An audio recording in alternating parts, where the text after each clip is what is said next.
E aí, pessoal, tudo bem? Ó, vou dar uma dica aqui da questão 6 da lista de exercícios de transferência de calor.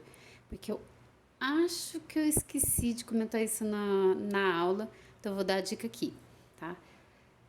Lembra que eu expliquei na aula que quando a gente tem paredes compostas, no caso da condução, a gente usa o conceito de resistência térmica para ajudar a gente a calcular a taxa de calor. Quando eu estou trabalhando com convecção também, eu posso usar o mesmo conceito, tá? Porque senão não tem como a gente calcular a taxa total aqui, porque eu tenho convecção desse lado, né?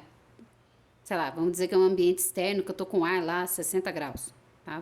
Fiz o esqueminha aqui, mas eu não estou lembrando os valores do exercício, tá? Que eu vou mostrar só como montar.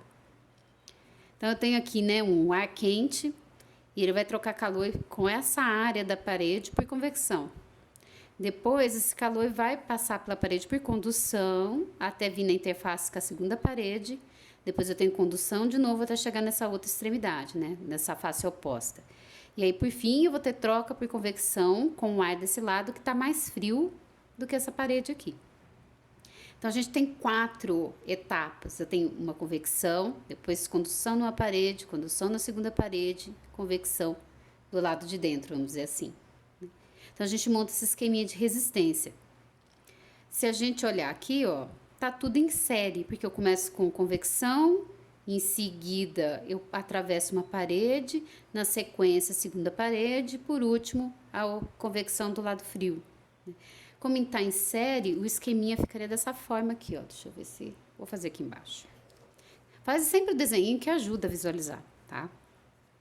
Então, a gente teria aqui, ó, uma primeira resistência da convecção, depois a outra da condução, a segunda condução, a segunda convecção. Tá? Desse lado aqui, ó, que é onde começa a convecção, a gente tem a temperatura TQ, né, e o coeficiente de convecção do fluido quente. Aqui no final a gente tem a temperatura do fluido frio, coeficiente de convecção do fluido frio. Então, aqui a gente vai ter uma resistência 1, que é da convecção. Deixa eu pegar até de outra cor aqui para diferenciar.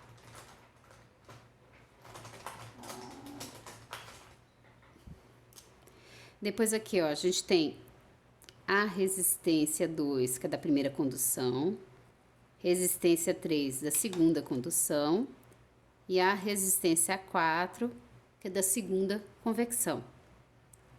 Então, como que ficaria para calcular essas resistências? A de condução vocês já viram, tá? Vou pôr só a fórmula aqui, ó. Então, aqui é da condução.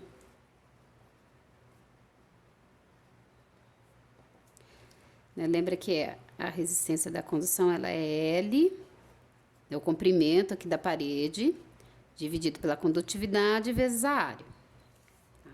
Então, essa formulinha vale para essas duas paredes. O da convecção é parecido, tá? O da convecção aqui... Oh, meu Deus!